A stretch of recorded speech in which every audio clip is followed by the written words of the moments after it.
प्रातः स्मरणं। कराग्रे वसते लक्ष्मीः, करमध्ये सरस्वती, करमूले तु गोविन्दः, प्रभाते करदर्शनं।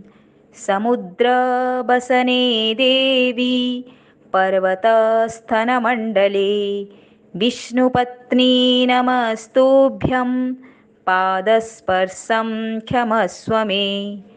ब्रह्मा मुरारी त्रिपुरान्तकारी, भानुः शशिभूमिसुतो बुधश्च, गुरुश्च शुक्रः शनिराहुकेतवः, कुर्वन्तु सर्वे मम सुप्रभातं।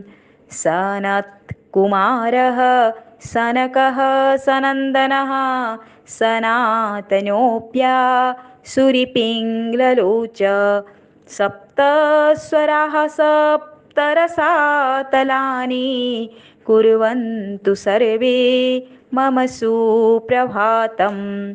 सप्तार्णवाः सप्तकुलाचलाश्च, सप्तर्षयो द्विपवनानि सप्त, भूरादिकृत्वा भुवनानि सप्त, कुर्वन्तु सर्वे मम सुप्रभातं।